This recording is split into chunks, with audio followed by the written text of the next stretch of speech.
and you know, got caught up in whatever he got caught up in.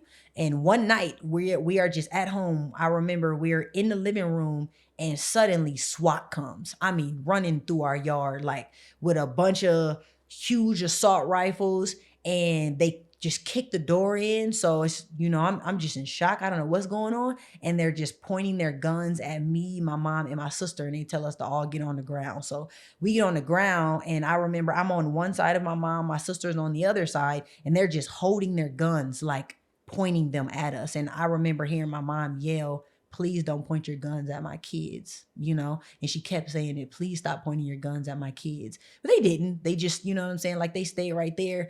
And like in that moment, in my head, I can distinctly remember thinking like, I'm about to die.